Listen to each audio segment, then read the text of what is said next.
are back. You're listening to You Would Think, the Philadelphia Flyers podcast. I'm your host, Kyle Collington. Joining me, as usual, Mr. Kevin Durso. Kevin, how are you? I'm doing all right. How are you? Yeah, I'm doing okay. It's been a week.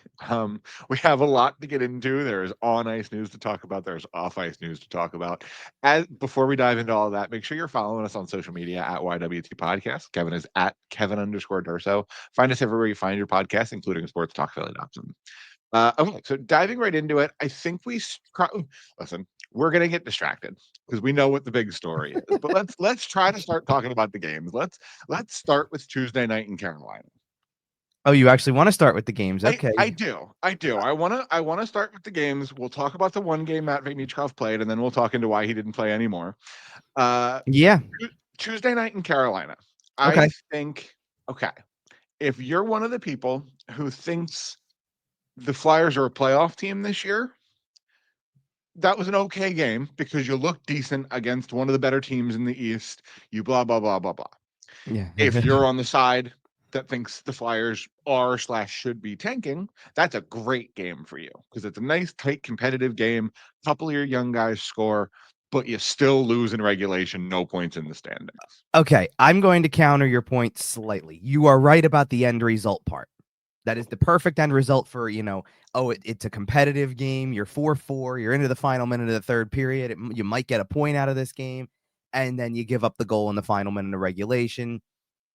An empty net or two, which is neither here nor there. But Yeah, the empty net is irrelevant. like it might as well have been a 5-4 loss instead of 6-4. Yeah. I get it. Yeah. But it's the perfect result. You took it to the final 30 seconds, you give up a goal, you get no points, but you looked competitive, sort of. Because for yet another game, they managed 16 shots on goal, didn't have the puck a lot. Carolina's clearly better. And you got lucky that their goalie wasn't great. Like two of those goals, Morgan Frost whiffs on one, but it hits his leg and still goes in anyway. The little deflection by Travis Konechny that makes it through the legs and also kind of just squeezes through to a degree. Like it was a bad game from that perspective. Like Carolina should not be allowing. Was awful. Yeah, he did not look Awful good. enough, like right, like not the way I would look at it is not tested a lot, and then just situations where it's like I don't know how that goes. Like I understand. Like there's a way where I understand how a goalie does not stop the goal that Morgan Frost had in that game because It's it a weird, funky misdirection. well, because it doesn't. It also doesn't come in on goal at like 70 miles per hour right from the side of the net. It comes in at 10. It's And the enough. goalie, right? And the goalie is like, "Oh wait, it didn't go that way." Like you're whipping your stick out probably to try to take that away, and going as fast as you think it's going to happen, and then you're out of there because it didn't happen that fast. You know what I mean? Like, and he didn't even move like that. But you know what I'm saying? It's totally unique situation. Like, yeah, what's bad is the deflection goal by Konechny where it's like you're not even down. Like it's a turn, and that one, I like. It's not even the goalie's fault. It's a bad turnover. Like Absolutely. it's a turnover, and then they make a quick play, and he's not even set because it should be getting out of there. But beside the point, like I'm sorry, that just is not a competitive game at all, and it's like as competitive on the scoreboard, not competitive in the process at all. Well, okay. So I think the most important thing that happened in that game, as far as the process goes, is that Owen Tippett scored because he scored on Tuesday. He scored on Thursday, correct? Yes. He had no less than 4 scoring chances on Saturday. From an offensive perspective, Owen Tippett got going this week. And a lot of that starts on Tuesday night. So, I mean, you can say what you want about the Well, and result, he didn't all of score that. on, and he didn't score on Saturday, but he ended up with 7 shots on goal, which is more than it's more than norm. Exactly. Like he's shooting. At least 4 that were like real bona fide chances. Oh, in Florida, the game was stolen. Oh, oh yeah. That was Sergei Bobrovsky reminding you not only the history portion of this, which everybody talks about every time they play him, but also that's what if you're Alexei Kolosov, if you're Ivan Fedotov, well, Ivan Fedotov's on the older side, but you get the point. And if you're if you're Yegor Zavragin, who's just trying to get his footing at 19 in the KHL, that's what you're hoping those guys become. You know, Absolutely. but that's how good he was. They very much had a chance to well, and that's the for the whole of the road trip. That's the good part, right? They Absolutely. didn't they didn't win a lot. So it's 1-1, 1-1-1. You get 3 points. It's not killer to like the standings position. You're out of last place. That part Yeah, we which took it not because a bad thing as because far as well, morale because goes. maybe we should mention also about the part where after they did lose to Carolina on Tuesday in regulation, didn't get anything for being in a 4-4 game and coming back several times, didn't get anything. They woke up the next morning in a tie for last place and theoretically 32nd in by the NHL. tiebreakers because they had more games played were the last place team in the league. Yep.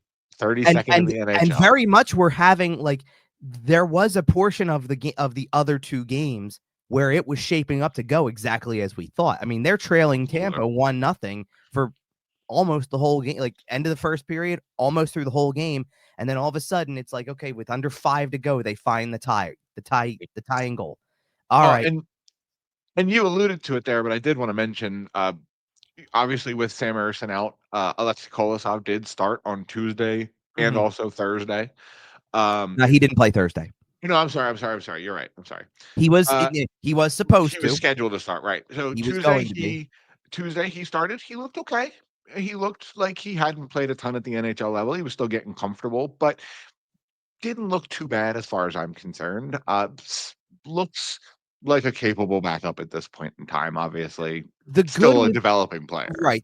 Look, the good with Kolosov was that he faced a lot of shot volume against a team that was on a winning streak, has been playing well. You can't deny that part of it. He faced a lot of shot volume. He made some really good saves in the process.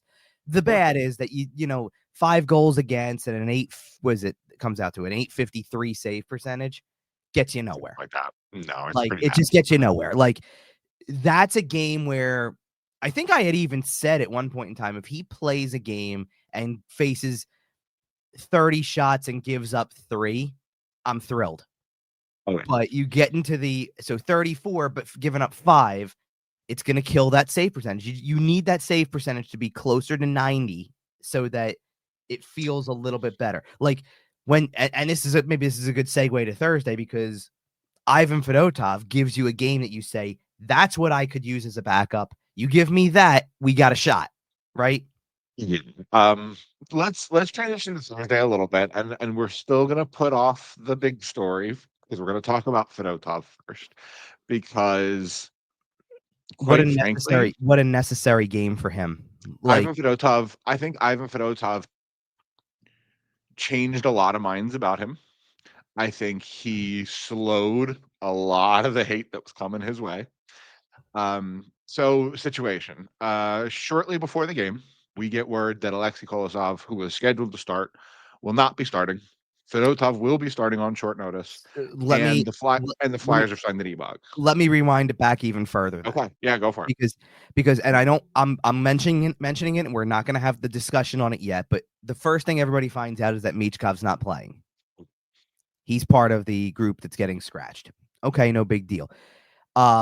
I do believe also as part of that practice or that morning skate or whatever you want to call it, Erson's skating, but not ready.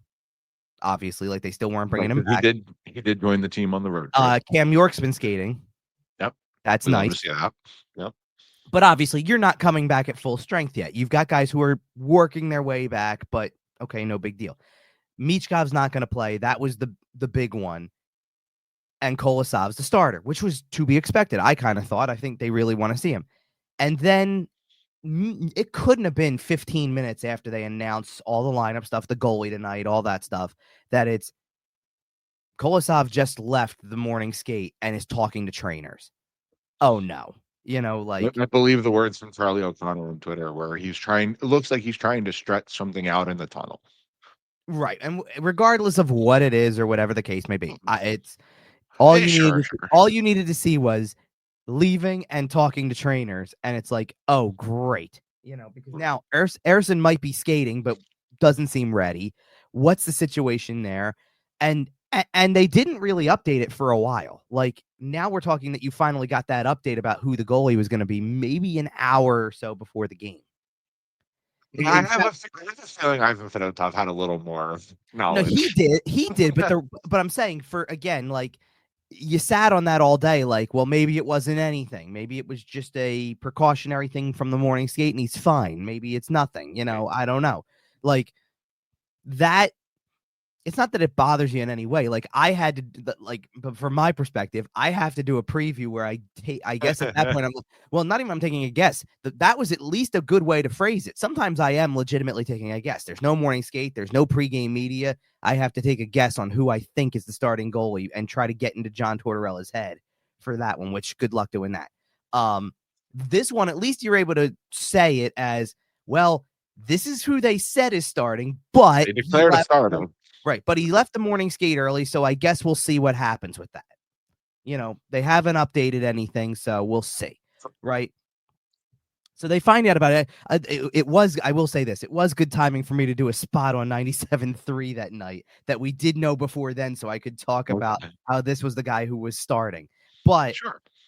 But nonetheless, it's like, I'm sure that the immediate thought, though, was, if we already thought that this was going to be a week that was, a potential 0-3 week, and it started no less with competitive game on the scoreboard to lose in the final minute of regulation. That you lose in a bit of what is this bit of a heartbreaker when you lose with 30 seconds left, regardless of what you're But I'm sure the people went to, what is this going to look like with basically the third string guy playing?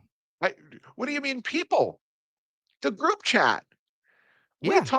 We talked about, I believe the phrase was, I'm going to blow it up here a little bit. You can edit it out if you want. I'm so ready to write about a 6-1 loss where we already know what happens.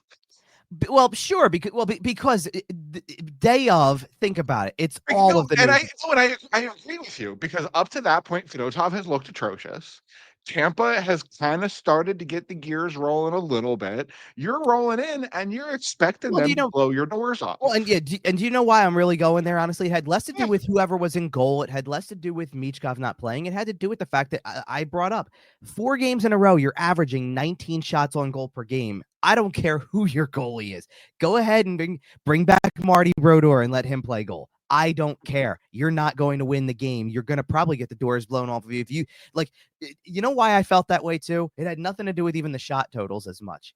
They got outpossessed like nobody's business against Carolina. If you have to spend 45, 50 minutes of a game defending, you're going to give up goals. And I wanted to know that night, taking Michkov out of the lineup and doing all the other things, who was going to provide any sort of offense. And it nearly went that way, because guess what part of it we got right? The one. They scored 1 goal in 65 minutes. That part was correct. Not to mention the part where the goalie at the other end is Andrei Vasilevsky, who, even though the numbers are not, they're not the elite Andrei Vasilevsky that was playing 3-4 years ago. I get that. But he looked it for enough of the game, did he not? Like the most shocking part of that game was they won in a shootout in 2 rounds. Right. I don't remember the last time the Flyers went goal, save, and just got out of the shootout right away.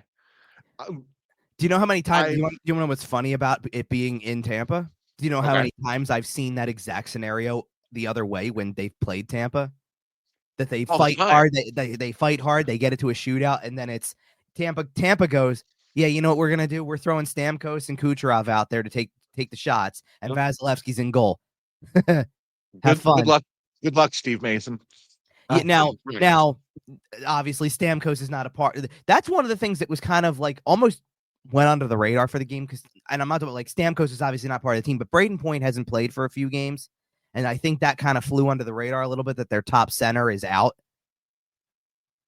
Yeah, at some point it's going to crumble in Tampa, and if Braden Point goes down for any significant period of time, I get that, but like them. I kind of like Tampa. I kind of think is exactly where I figured they would be. I mean, frankly, they're probably better off than I thought they'd be. If you had asked me 3 years ago. I had them in the playoffs, I believe, still. So I think I had them out, but I don't remember. Like I had them in, but I had them wild card material because I did think that there's 3 better teams than Tampa in the Atlantic Division. But they're there. I mean, I think what you're right about is that if Point's out for any extended period of time, there are going to be teams knocking on the door behind them. Mhm. In particular, two that I can think of that if I'm not mistaken, haven't been in the playoffs in quite some time. Buffalo has the longest playoff drought in North American Yeah, but I sports. was also throwing out Ottawa. Ottawa. Yeah, well, and even Detroit, who's Detroit's had a right longer. there as Yeah, far as points go. but The Detroit playoff droughts are strong. but Detroit's start is not inspiring me as much. Like Okay. Ottawa's, I feel like it. Like Ottawa is they're like maybe they're turning the corner. Buffalo, Yeah. maybe they're turning because Buffalo started terrible. Buffalo started and we all Claude, immediately jumped and went, "Oh, it's going to continue." Claude Giroux has turned back the clock a little bit in Ottawa. He has shown a little bit of flash this season. I think he always was going to. That's the thing. Like No, I he's a know. really good player. You know, But well, hopefully they're putting the pieces around him that he's not the only Flash. That's the problem. But oh, no regardless, kidding. Yeah, no kidding. If you play with Brady Kachuk and Tim Stützle, yeah, it's nice, right. right? Back to this Tampa game. So you did get, speaking of Flash, Owen Tippett. And again, 2 goals this week, bunch of chances on Saturday. I really like what I've seen out of Owen Tippett this week. I think listen, it's early enough in the season, and we'll get into this as we have a bigger conversation later in the show. Right. It's early enough in the season that if the ball is rolling for him, if he scores another goal or two this week, another goal or two next week, get that ball rolling, he can still end up in the 30s pretty comfortably. Yeah, Um, I mean, it's still one of those getting late early kind of things for him on yeah, that respect because you've played what are they up to now? I think that's 16 games, something like 15 that. games, 15 15. games. But You're only like you're 5 or 6 away from a quarter of the season. right, you're nearing the Yeah. quarter mark and he's not even at 5 yet. So like I kind of want to pump the brakes and like there's a difference between they played Carolina and Travis Konechny had 2 goals. And by the Yeah. time you come away from that game, he's at 7 and they've played 13 games, right? I'm like, well, he's getting to 30 then, because even if he goes 5 games without scoring a goal, all he has to do is come back with 2 games where he scores 3, and he's right back on track. Yep, And absolutely. he'll score his typical 30 goals, which is why he's not really part of the big picture problem here. Like, I No, I know agree. there's a lot about like the contract and all stuff like that. He's never been part of the big picture problem because he's one of your spark plugs.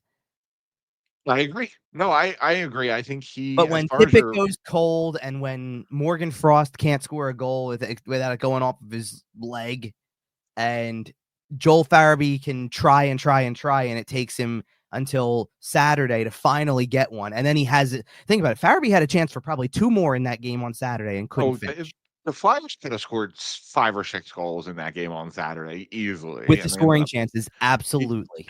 man, because there were some crazy opportunities in that game. But But okay. this is exactly the thing that drives people crazy is I can mention Konechny's numbers until I'm blue in the face. Mhm. It's everybody else. It's the long cold streaks for Tippett with the goal scoring. It's every other guy that you can think of that I'm mentioning. When was the last time Forrester scored? When was the last time that like for a while it was how far back last season do we have to go to find Frost's last goal? You know, Bobby Brink's uh, not scoring. Even Sean Couturier to an extent. Sean Couturier, one game where he had the hat trick, nothing else every other game. So it's been what is that? 3 goals and scoring in one game out of your last, what is it, 40? It's pretty tough. You know what I mean? Yeah. People go nuts over that type of stuff. And I get it because you want to see some more consistency. Like it's starting to get past the point where because Konechny's doing what Konechny does. You've got Michkov, which is, that's the conversation we're gonna have. Couturier has 8 points this season, which sounds nice, but when you factor in that 5 of them were in one game, it's not as nice. Well, right, and the fact that they've played 15 games, that means he's on pace for about a half a point a game. Not Right. good enough. Tippett's at 9, which is okay. Like he's picked it up a little bit lately. I think we can all agree on that. Farabee and Lawton are at 7. It's like you see what I'm saying though. Like now Well, and we're getting into the territory though where it's a bunch of guys who are half a point a game. That's great. I agree. Well, okay, so I think it's time. Okay, we're about 20 minutes into this show. We've teased around the edges. Yeah, you want to get to it? So Matvei Michkov is scratched on Thursday in Tampa. Mm-hmm. That's enough of a surprise. They come out, they win. Other than a goalie switch, John Tortorella runs the same lineup back on Saturday, making Michkov a healthy scratch for 2 games in a row. Right. In case you weren't sure, Twitter wasn't very happy about this. And the media was upset too. It wasn't just the internet. This one caused a riot. This one caused a little bit of a firestorm. I wouldn't call it the media being upset as much as it is that at that point in time, we have to form opinions. Right, valid. You know what I mean? We have to form opinions on why this is happening. And that was even split because you knew what you were getting on Thursday. And like I had to explain when I was on the station this week, we got to go back to last Thursday to start the timeline. Because last Thursday, he makes a mistake, 5-on-5, basically defensive zone, create turnover, creates a scoring chance. He gets sat down for a few shifts at even strength, plays his power play shift. Everybody else takes his place on even strength. Okay, fine. He comes back. He finishes out the game. Saturday was Saturday. Nothing really of note happened. It was kind of a boring game. They didn't have much offensive firepower. You get the drill. Tuesday in Carolina, he's playing again, and then we start to slowly see as the third period goes on, he's out there less and less again. It's happening again. And we're talking about a game where you're down a couple of goals, attempting to come back, and then eventually a tie game. Right. Well, and there's an element where and this is where this kind of starts, right? Because you want to make an example out of a game that's nothing in the first period. I think a lot of people understand that. In the third period, and this is John Tortorella, so that this is always possible. It's the final 6 minutes of the third period of a tie game. And now you're taking a player who has all the creativity in the world, all the skill in the world offensively, and sitting him down. For what I can only imagine at that point has to do with we don't even have the puck. So forget about your creativity for a minute. We need all hands on deck defensively just to get it. And give ourselves even a chance. So you're going to have to play there. And if I'm not seeing it, you're getting sat down. Now, you can argue the other way, effective immediately, and go, how do you take one of your better skill guys, maybe your best skill guy, off the ice for the final 5 minutes plus of a game when you're tied in, when you're dying for a win? Exactly.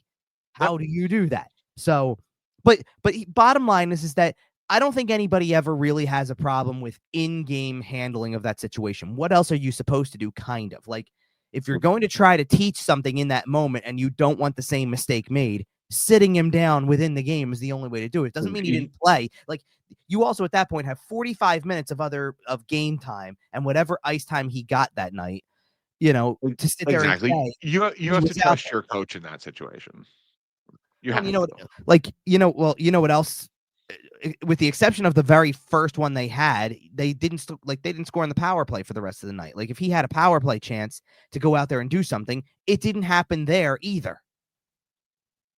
He ended up finishing that night with 13:57 of ice time. Near 14 minutes. That's, I know that's not the typical top 6 number, but it's not like it's awful. It's not like he's playing your 6 or 7 fourth line minutes. Right. It's still real ice time. By all accounts, by the way, if you go and look at every other forward on the roster, that's not okay. I'll say with the exception of, because you can see where they started to double shift guys, because Couturier had 25 shifts, Tippett had 21, Farabee had 21, Konechny had 23. Everybody else, if you were just judging by the rest based on normal ice time or whatever, Scott Lawton played 16 minutes, so played basically 2 minutes more, right, in the game than Michkov did, and had 2 more shifts. It's basically like Michkov missed 2 rotations in that game, kind of. Grand scheme of things. Now, would he have been out there later? Sure. I can imagine that he would have been. But you look at the rest of his line, he had 1 shot on goal, he blocked a shot, and had 1 takeaway, and I guess the 1 face-off he took. That's it. It was kind of an uneventful game for him, all things considered. He had an assist earlier in the game, but that was right away. That was the first goal of the game on the power play. 5-on-5, he probably didn't give you a whole lot to work with. So they sat him down. That brings us to Thursday, because now once you get to Thursday, it's clearly possible at this point that this happens. You don't just go off of, well, he sat down in the first period of the 3 games ago and sat the rest of the third period last game, and it's not floated as an idea. That is possible. So, and more than anything, what I braced myself for more than anything from this was the fan reaction. Exactly that. Like, and kind of, to be honest, the fan reaction, but also kind of sitting here going, I understand why you're doing it as a teaching moment. What I don't understand is kind of why now, because you're picking him out of a lineup that, as far as I'm concerned, for the last 4 games, no one's been good at 5-on-5. Well, is that the reason? Right? Can you kill 2 birds with 1 stone You're by saying to spark the lineup.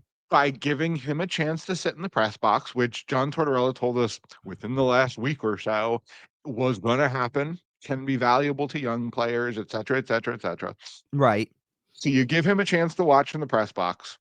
You also tell the rest of the team, hey, step it up. Nobody's safe. The Russian kid's scratched.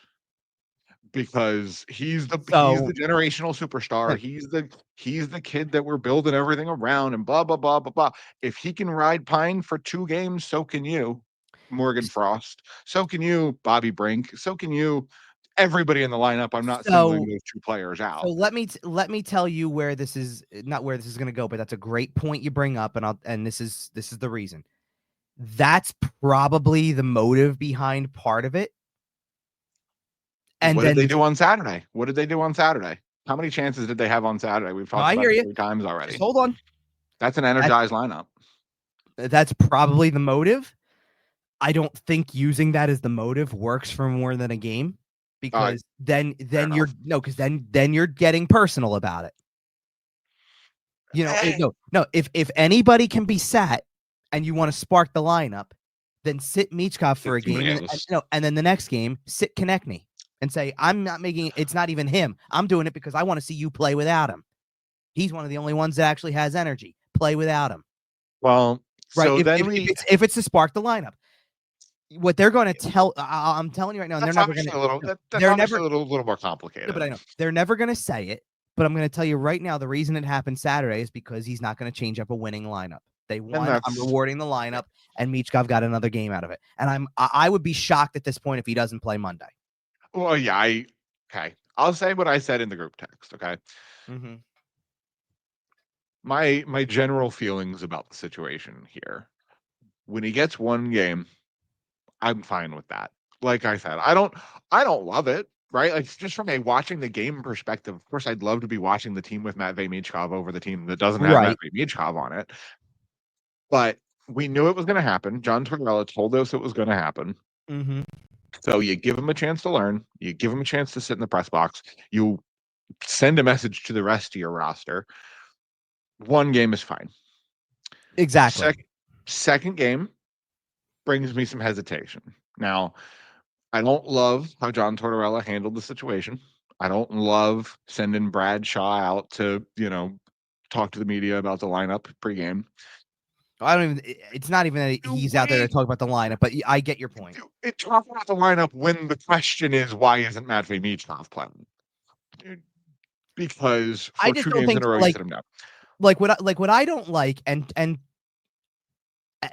what I don't like about that situation also is that, and I'm not talking about the second one, it's more the first one, because there's people out there who are going to sit there and go, why didn't anybody ask about what's going on with this? Why didn't anybody ask any tough questions? Where are the tough questions at, or whatever? They asked. Okay, I work around these people. I saw the video. They asked. You know what you got? You know what you got? It's part of the process. And that was it. And Tortorella said the same answer twice and then smiled afterwards like, nice try. You're not getting it out of me. This is all you're getting. Yeah. Right?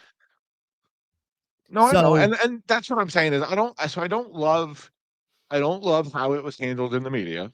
Right. Their media strategy for the situation was not great. Well, no, I don't care about it on Thursday. I care about it like kind of beyond it. Like if it's part of the process and it was veering that way anyway, fine. But You're giving him a game. You're making an example out of him more than anything, I guess. I don't know.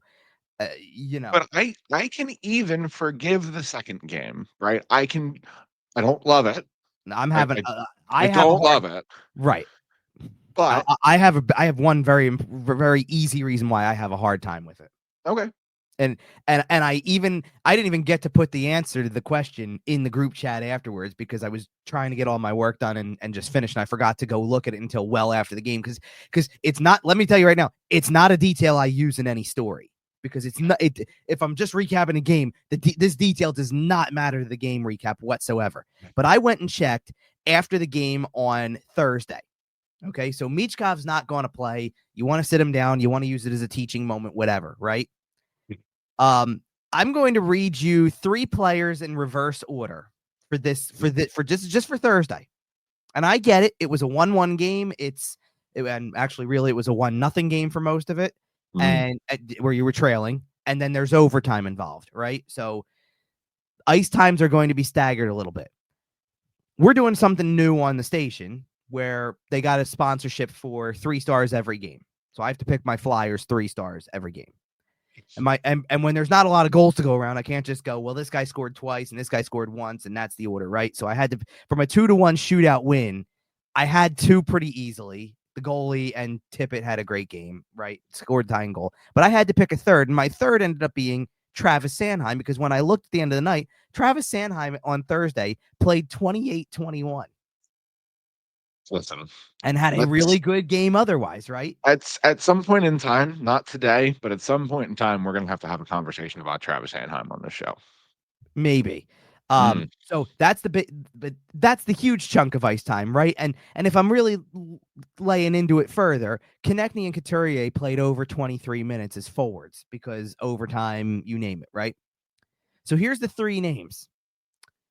Noah Cates played 10:41. Not bad. It's kind of typical third, fourth line material. That's not crazy, right? Garnet Hathaway played 9:59. Again, Same relatively situation. normal for the role, right? Nick Delorier played 5 minutes 11 seconds of a 65-minute game. 7 shifts. You know, Look at that right now. and okay, so that was 1 game. When they extend it 2 games for Michkov, and you're going to keep the rest of the forward line of the team, like, actually, let's play it this way instead, because I'm bringing that part up.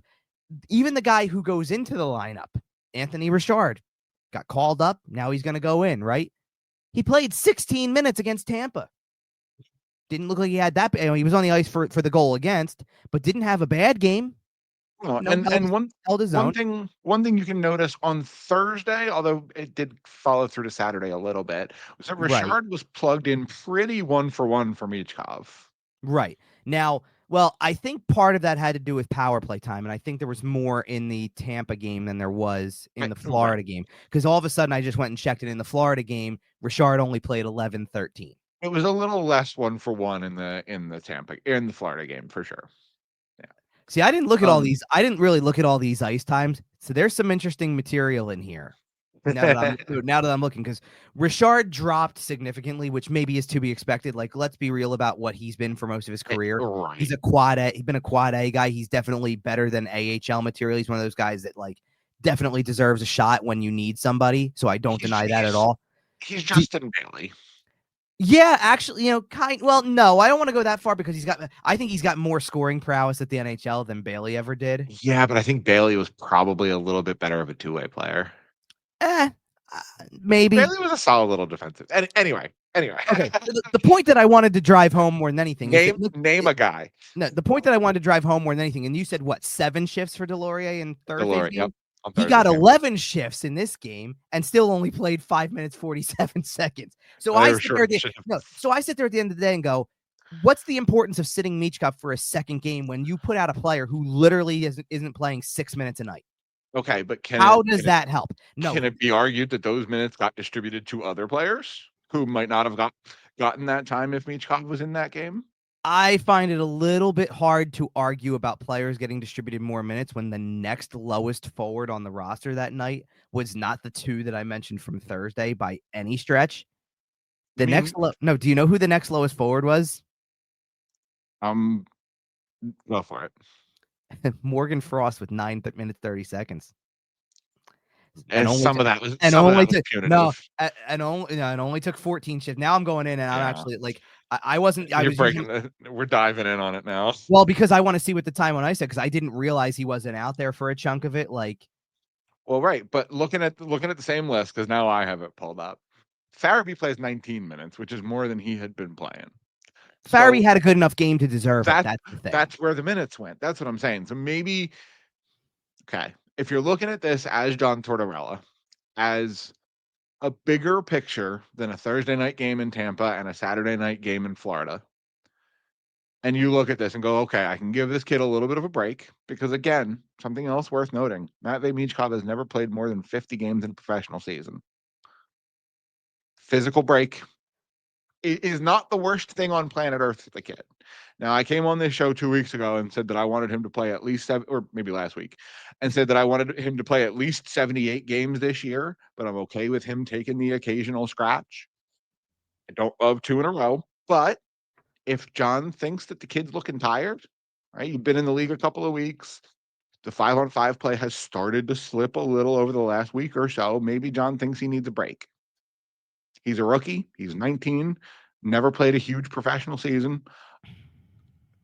And again, if you can use that as an opportunity to motivate your roster, to get some other guys some ice time, I'm not calling for John Tortorella's head. Let's put it that way. Okay, I'm not trying to call for his head either per se. Okay, like it, I'm And not saying I don't think you are specifically no. for the This record. like this one decision is not me going. John Tortorella shouldn't be the coach then because he I made this. agree. Right. I don't love the second game at all because to me it makes more of an example out of the player at that point. Whether that's the intention or not, I don't care. It makes more of an example out of the player. Like based on the way that you're doing things, by the way. Like so, I found the time on ice report for Saturday. Morgan Frost played 4 shifts in the first period and did not play for the last 8:15 of the first period.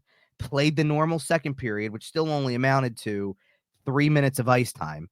Then in the third, played 4 shifts again and didn't play the final 8 minutes and 26 seconds. Never saw the ice in overtime. So he played like a fourth. He played fourth line center minutes in the second half of Roughly. that game. Now, based on that, would it shock you at all if he doesn't play Monday? No, Exactly. I'm not surprised. And somebody, Jordan Hall, I think, was the one who asked one of the questions in a press conference. It was before the road trip because they were still in Philly.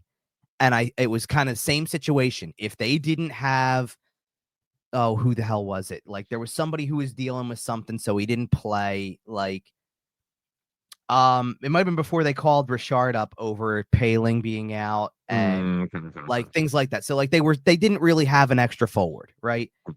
And so something about Frost is being brought up, and like if the rope is getting shorter, and Tortorella did not hold back and kind of went, oh yeah, like as if to say, yep,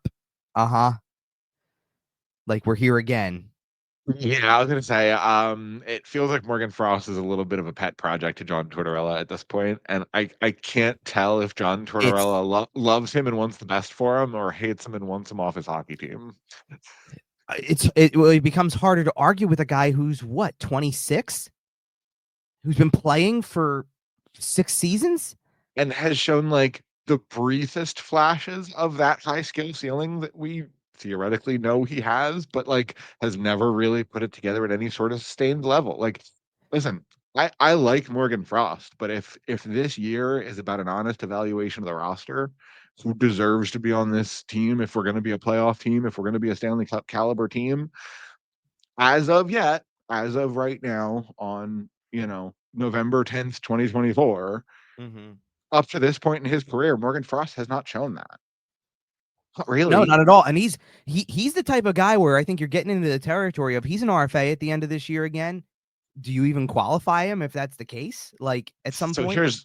I think if that's your plan, you try to move with the trade deadline.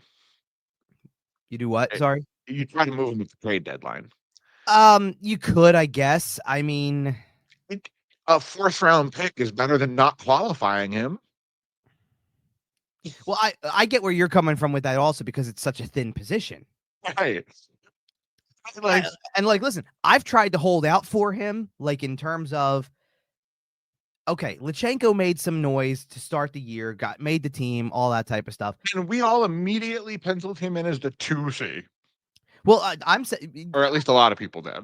I wasn't going that far with it in the early going. I think that that's what his ceiling could be if he's already passing as a 3C at 18.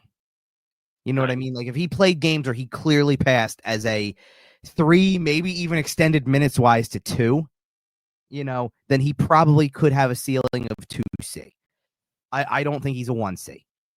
I think if you're going to get a 1C, you're going to need to draft in the top 10 this year to try to get your hands on one of the 5 that may be capable of it, I would say. And it's like there really are. Like I think that there really are 3, 4, 5 guys that could be drafted that have that 1C potential. Flyers end up stumbling, right? And we've talked about it a little bit here. We talked about the poor start. Since then, they're I think 4-4. Uh, if they right the ship and end up kind of working in the direction of last year's team, blah blah blah, I think that is still vaguely on the table. I think the You're time is you're running out for it. you're right about that. You're right about the recent record, by the way. So they were 1-5-1, and now they're 5-8-2. So they've gone 4-3-1 in their last 8, which is not Right. horrific. And not horrific, right? So, but like we talked about on Wednesday morning, they had settled to the bottom of the league standings. Right. So After Tuesday, going 1-0-1 in your last 2 helped that a little. Yeah. that's true, quite Like a lot. they were like going into that, they were 4. What was it? What would it be at that point? Then they were 4-8-1. Be 3-3. But Yeah, they were 4-8-1 in 13 games, and it's like, yeah, that makes a little bit more sense. right. And So, for what it's worth, at the bottom of the standings too, they're competing with the exact same teams as always. Like of course, San Jose, Montreal, Anaheim, Chicago, Columbus, and then like your shocker of the group is that Nashville's still hanging around down there. I will say one team that has recently escaped that drudgery is Utah because man, they're a fun team. And Arizona was down there every year. Utah's come back to earth a little bit though too. Like Sure, but in the West, I think they're very much in it. But regardless, you have the Flyers in a bit of a no man's land at this point. Obviously, you're in a bad spot. If you continue along the track you're doing, if you end up kind of doing the free fall, we're actually in the bottom of the standings thing. I don't think they're in no man's land though, because the bottom of the standings, I think, is like no man's land to me is finishing where I predicted, which is like 10th from the bottom. Right now they're 6th from the bottom, and there are teams behind them who have extra games where it's I'm looking at it a little bit longer track, and I think the team is much closer to the 4-3-1 team we've seen over the last 2 weeks than right, which is where than the 1-5-1 team over the first 2 weeks. And that's exactly where I get like the 10th from the bottom finish. They're not good enough to be in the playoffs based off of that, but they're not going to finish in, right. So with the third best lotto odds. If they run the rest of the year at that kind of 4-3-1 pace, that to me is a no man's land kind of team. I assume if they keep running that pace, they'll kind of rise out of the bottom just enough to get a less than stellar draft. Well, pick. and it's going to depend on honestly, it's a conversation. It depends on the night. Like you're like, I don't know. I still don't know based off of this with the backups, right? Like the backup goalies are the backup goalies. Fedotov had a great game. You want a game that maybe you didn't think you were going to win. He could go out there the very next time he plays and be the exact same guy we saw the rest of the season to this point. And then you lose the game. Or Kolosov's like that. Or have we gotten an update on Kolosov, by the way? Because Fedotov, so Sam Ersson did return on Saturday. Ivan Fedotov did back him up. All of a sudden, having 3 goalies is a luxury, right? Yeah. Because Sam Ersson just missed a week, and it didn't really, obviously you had to play your, Kolosov, but you were probably going to play him at least one of those games anyway. Yeah, I kind of wonder if Fedotov was going to get Saturday. Well, no. Here's here's my guess. If Ersson was good to go on Saturday, Ersson was getting Saturday. I think it was already kind of a determined thing after after last Saturday when he left that the next 2 are out. I think they were going to try to bridge the gap with Kolosov, and then Ersson back on Ersson back on Saturday. Maybe still Kolosov on Monday, just to give him a game against a team like San Jose for a change. Like especially after you get let's be realistic about Kolosov's technically 4 games, but like playing Montreal was playing Montreal. I get it. It was his very first game. He got thrown in against Boston, play Carolina, play Tampa. Let's give you San Jose to see if you can't win a game against a team like that, against guys who are basically your age. Like half the team is, right? Half the team, right? No, I agree. Yeah, I think you might see. Yeah, but I don't know what you do now. Do you still run Fedotov on Monday? Do you let him run Thursday and then Monday? I think part of it's going to depend on whatever the deal is with Kolosov. Yeah, with Kolosov, I don't think it's serious. Whatever it is, I think it was just a If tweak. he's ready, you think he plays? No, I don't know at this point. Like to be Okay.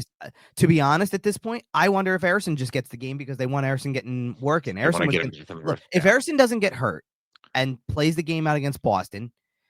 I don't know who's playing against Carolina. It might have still been Kolosov anyway, just because it was, he hadn't played since the previous Sunday. It might have been. But then Harrison would have gone against Tampa and against Florida, probably. And then I still think there was an opportunity there to play Kolosov against, say, San Jose, because Harrison played 2 games, and then say Harrison gets Ottawa, Harrison gets Buffalo, Harrison gets Colorado. Maybe they try something different against Carolina at that point, or you circle the Chicago game. Say at some point you got a 5-game home game stand in there. I don't want Harrison playing all of them. Well, right, but you'd have to wait and see if that's the way they feel, because it's never going to be taken away, the fact that whether they, whoever the goalie is and whether it's his fault or not, it was never going to be taken away that John Tortorella is going to look for, how do I win the game? And right now, it's the same story as last season, where it's how do you win the game? Well, not playing one of those other 2 guys because they haven't been able to win. Now, maybe it changes your mind. That on Thursday. Well, right. Maybe that changes your mind. I mean, remember, that was the first game that they've won with a backup since March 2nd. And it wasn't who was the backup? Was that Fedotov? Oh, it was Sandstrom. Oh man.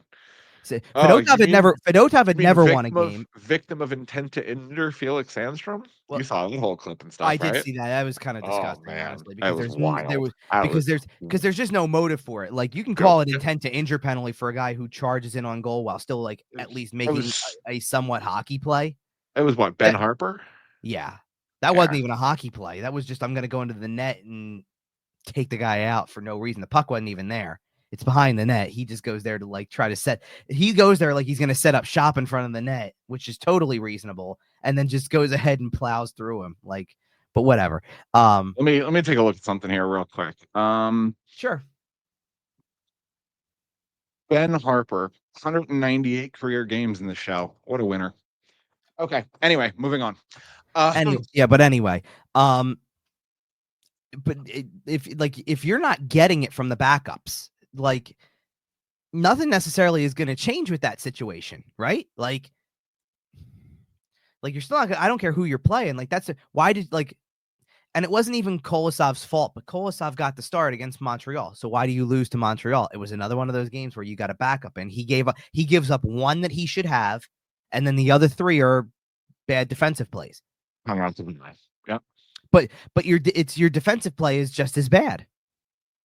Oh yeah, absolutely. For the most part. Then you have a game where you put it all together, and Travis Sanheim looks great, and Nick Seeler has a really good game blocking shots, and Rasmus Ristolainen plays to the level that people think he can play, and you start to get one of those games. Like there was an element where, like, I get it, they gave up 3 goals against Florida. I feel like there were portions of that game defensively that were really good. Like, that's a night where, like, Rasmus Ristolainen was a +2. And I felt like during the course of that game, I'm like, you're playing well. You know who else played well after having a bad game earlier this week on Saturday? Emil Andre had a good game. Emil Andre had a good game. And got rewarded by playing nearly 20 minutes. Played more ice time than Jamie Drysdale did. By 2 seconds, but by 2 seconds. But he stepped on the ice first. But actually, in a way, you know what? By 2 seconds, but got one more and only got one more shift. Oh, interesting. So his shifts were longer, and toward the end of it, Andre was playing top power play unit, not Drysdale. And Andre was the guy they were throwing out there late in the third period of a tie game. I Just saying. think Neil Andre, and I said it on last week's show, I think he's done in Lehigh Valley, frankly. I don't know that he is. Close. He should be. That's my answer. I don't know that he's done. Sure. But he should be. If he shows up fat and out of shape next summer because he didn't, do any work in the off season, okay, send him to Lehigh Valley. Oh sure. No, I mean for this year perspective goes, he's an NHL player. And I mean for this year. Like I'm not talking about whether you show up in shape next year. I'm talking about for the rest of this year. You could make an argument that he will. I was talking about just period. Oh, I was talking about period too, but I'm saying you could make an argument that he goes back down because it's the easiest thing to do when York comes back, let's say. Tortorella already said that, like, we got to figure out what to do because he's earned it. So that's good. Like, they're seeing it, but it is the easiest thing to do right now. You know what I mean? I get that, but no. I think he's I'm at worst no, defenseman. I'm not disagreeing from the ability standpoint. He should be here. Oh, to me, since his call up, he's had one bad game. As far as I'm concerned, the only other move as far as I'm concerned, the only other move they should make this season with Emil Andre is a paper transaction so he's eligible to play in the AHL playoffs.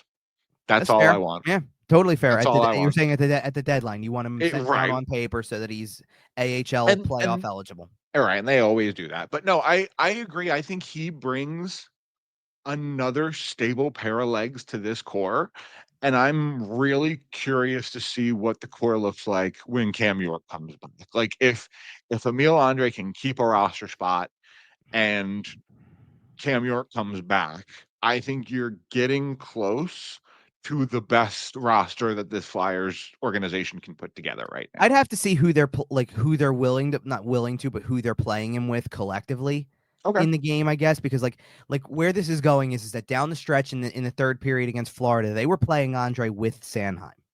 I think Andre Sanheim makes a lot of sense. It can. I still think that I'm saying where I'm coming from is more is the second half of what you're talking about, which is once York is back, because they do really like the York Sanheim pairing. Yeah, but can you go York Drysdale? I don't even think York Drysdale. I don't even think Drysdale's in your top 4 right now. That's how bad he's been. Man, yeah, he's been poor. But like, I'm either looking at a situation where like you go York. Wait, here you go. You go what? York Sanheim, and then your bottom pair. Oh, not York Sanheim. York. Your top pair is Sanheim and Andre. Your second pair is York and Ristolainen. No, yeah, and then your third pair is Sealer and Drysdale. I think as far as the Philadelphia Flyers organization, right? Because obviously Andre can go back down. Mm-hmm. As far as names available to you, that's pretty close to the best 6 you can get. Here's the thing with where we're going with that, though. Okay. So what was the order that you did again? You did York Sanheim, and then you did Andre Ristolainen. Was what you did? I did Sanheim Andre, and then my second pair was York Ristolainen. So that's the way. Okay, so what I just said is how I would do it. Yeah. That's or at least that would be my guess, because I think they really like the York Sanheim pairing together. I think they would put you put Andre Ristolainen together, so you got the heavy hitter with the puck mover. And then, and like the interesting part is that Drysdale being on the third pair is not ideal at all for what you're hoping he becomes. But what I will say is that I'm not even demoting Nick Sealer in that case. I'm sitting here saying Nick Sealer ends up exactly where I hope he would, because somebody else plays better.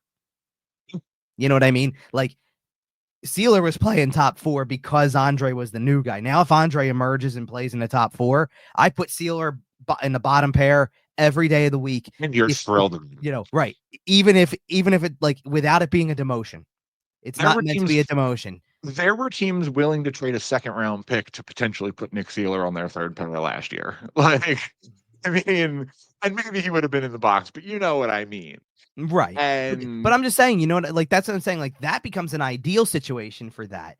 But, and So I don't know. I mean, we kind of veered away from the Michkov topic a little bit We here. sure did, but it kind of got into a Um, bigger roster conversation. well, it did, but like what I'm getting at is that like what we're pointing out is I get like what I think you're trying to point out more than anything is the positives of the lineup from the last two games because the process was a lot better. Like I was thinking this last night while watching the game as they get the game against Florida to overtime, of which if I'm not mistaken, and I don't hold me to this as fact, but I thought I had heard because Florida was on a 6-game winning streak coming in, and I believe what I had heard about that was all 6 were in regulation. So this is the first team that's taken the defending Stanley Cup champs beyond 60 in 7 games.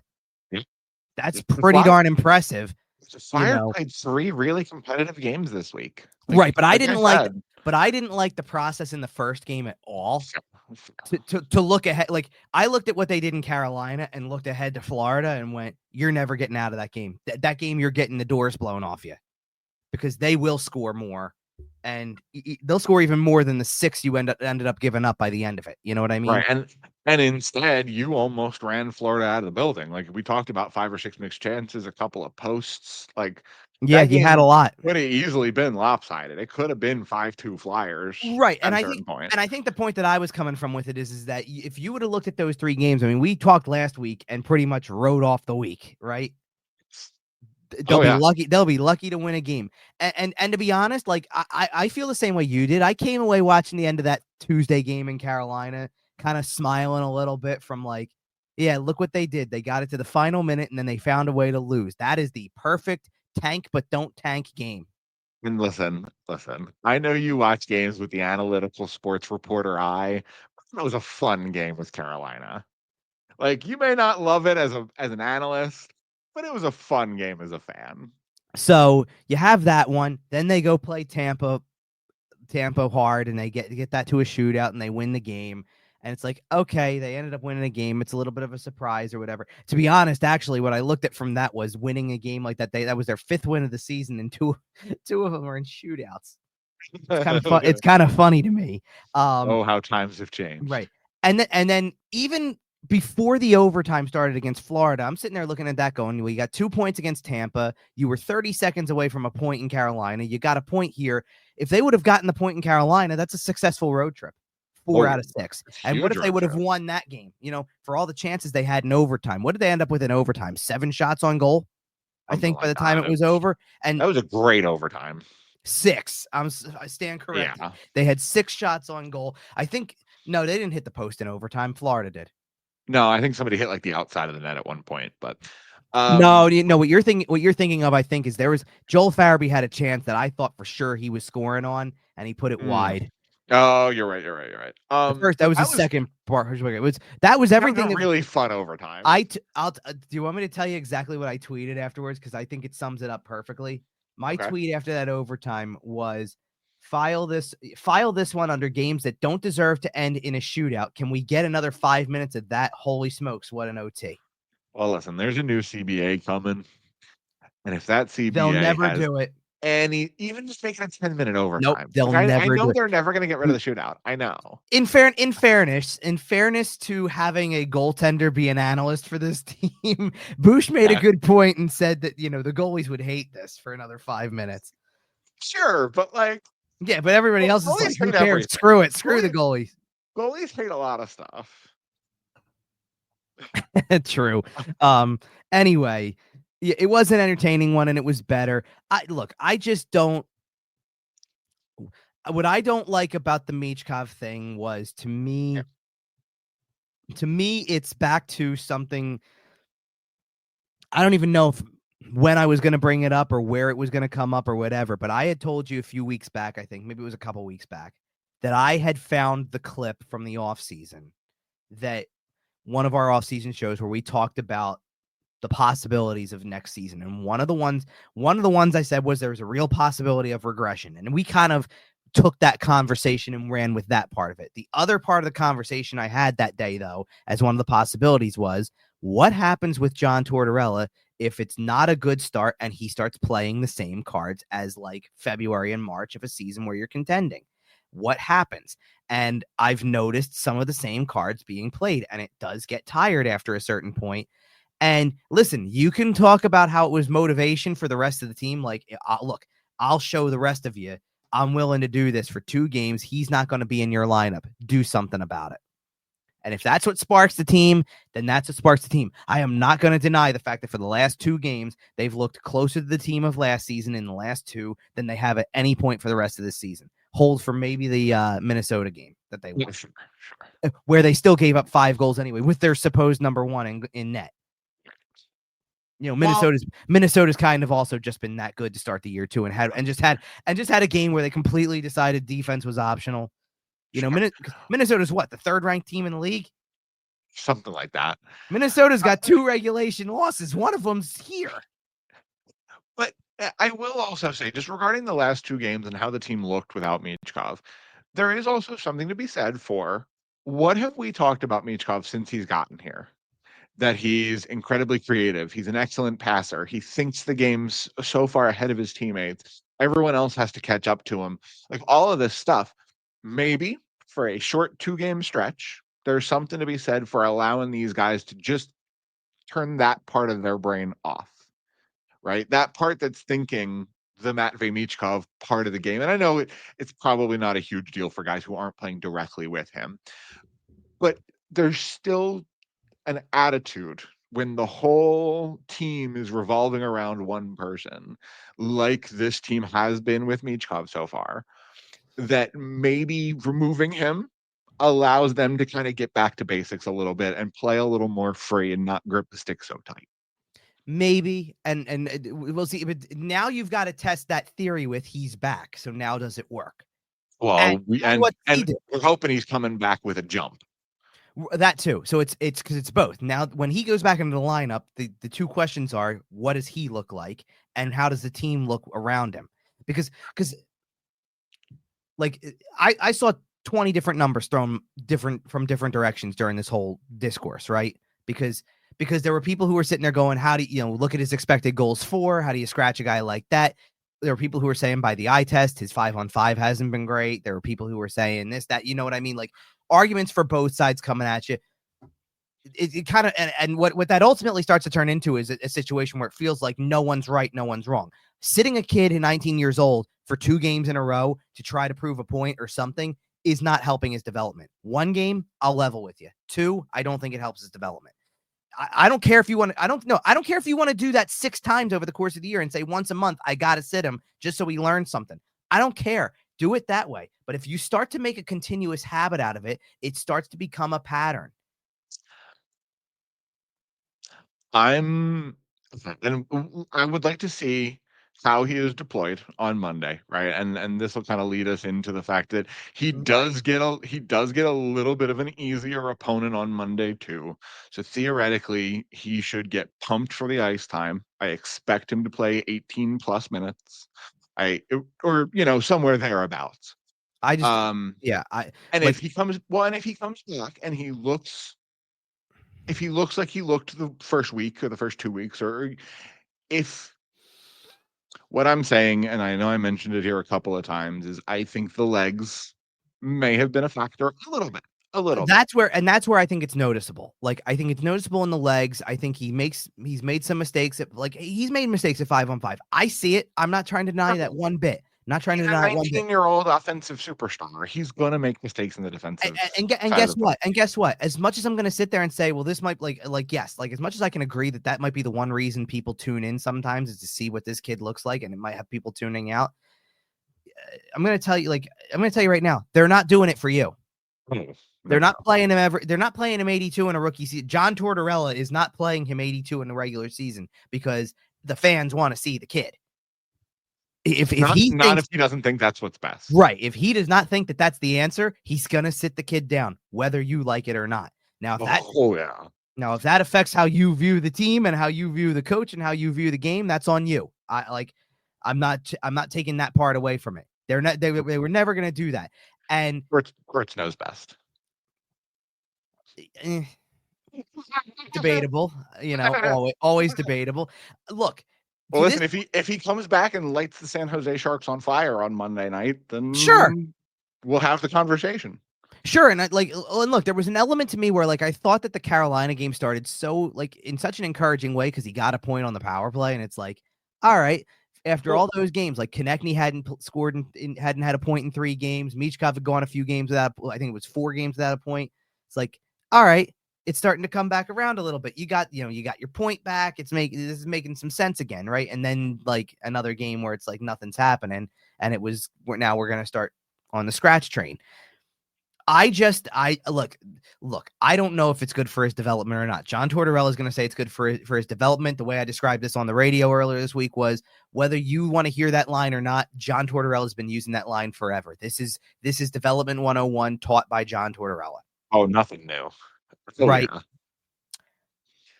Yeah. I understand how it gets tired after a while. I understand it.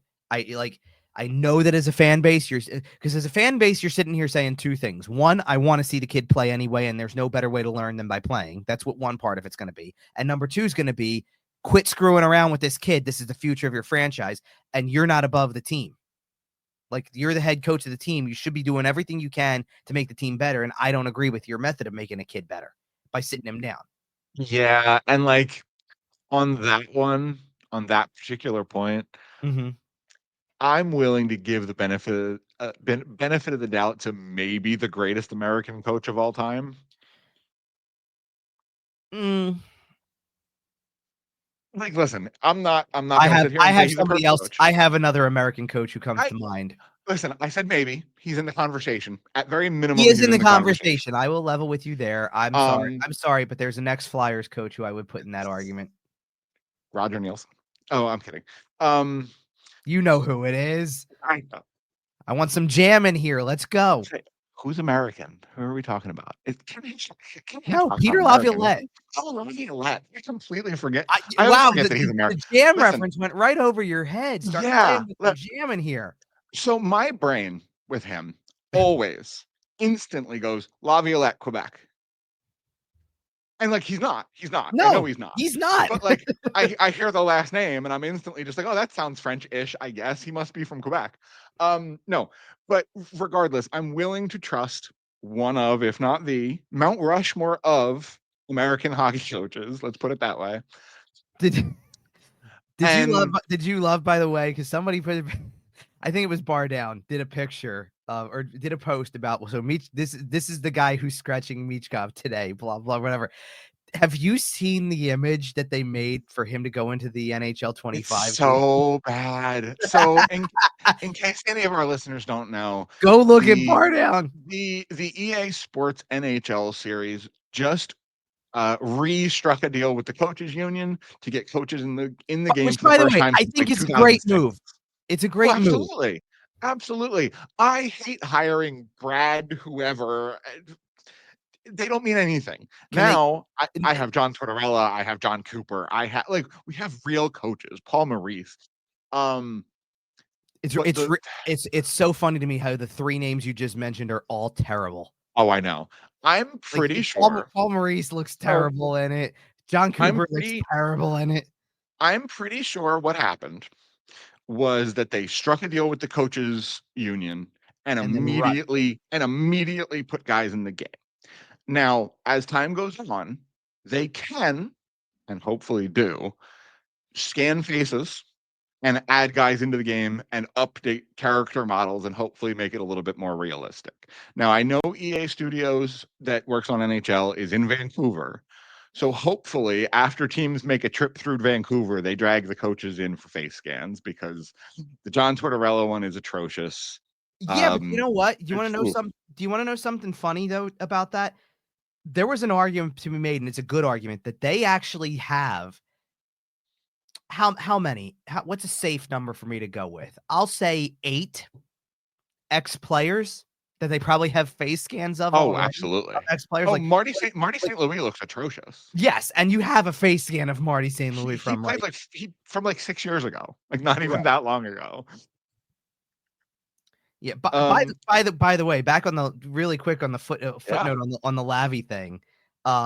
Not only like I know because you're right. Like you hear the name Laviolette and you start to think like totally different, right? Not It only doesn't is sound he like an American, American name. no, not only is he American, he's from basically close to the same area as John Tortorella is from. They're Yeah, both they're from all from Massachusetts. Boston. Yeah. 80% of the people in USA hockey are either from Minnesota or Boston. Let's be honest. Um, You've seen Miracle. Come on. it's changing a lot lately, actually. I know it is. It's I know. changing a lot lately. I mean, well, beyond that, actually, and by the way, you're missing another important state in that mix. By the way, there's a ton of hockey players who come out of Michigan. Oh, there is. Yeah. Michigan has a ton of hockey players, and That's then true. you start to like you stick with the New England states. Connecticut to a degree. If you're from Connecticut, you're from Boston. If you're from New Hampshire, But you're from Boston. If you're from Maine, you're from Boston. Eh, okay, so they're all the same. you're gonna lump Vermont into that too, I Yeah. guess. At me, YWT on Twitter. Fight. Whatever. I wasn't going that far with it, and more of what I was talking about was kind of a contingent of there have been more California products, there have been Florida Oh, products, there've absolutely. been like it's Arizona. evolved a lot. I gotta give credit there where it's evolved a lot. And some guys like bounce around like they're born in this. I love that one. You get the guy who was born in Michigan, went to North Dakota or Well, whatever. and most of the time that was my dad's a hockey coach. You're probably not wrong. Tell me I'm wrong, right? Why were the Kachuk brothers born in Missouri? Let's be honest. Yeah, that's true. Come on. All right. That doesn't help the Austin Matthews one though. No. Speaking of the Kachuk brothers, we will see Brady Kachuk on Thursday. Yeah, you got one on Saturday. You're getting the other one this week. Yeah, absolutely. So, quick little update on the Flyer schedule this week. You have a home game Monday night against the San Jose Sharks. You're in Ottawa on Thursday, and then you are back at home on Saturday to start a 5-game homestand against the Buffalo Sabres. So let me start with this. Yeah. Because I'm going to give you. I'm going to try to give a reason. Softer week than last week. It definitely is. I'm going to try to give a reason as to why every single one of these games has a little element of intrigue behind it to an extent. Yep. So San Jose, if they decide to extend this Michkov thing any further, it's going to be. First of all, it's a really hard sell to begin with. Well, 3 games is a really hard sell to begin with, right? Like almost impossible. Like there were still people defending 2 games. 1 game was like, and then there were some people who were 1 game was fine, 2, like that's a little bit rough. Like I don't know what the point of that is. I'm on the side of 2 is rough but acceptable, but just barely. Right, and then there was plenty who just there were plenty who were there were plenty who no, but there were plenty who were past that point at 1. Obviously, I agree. Yeah.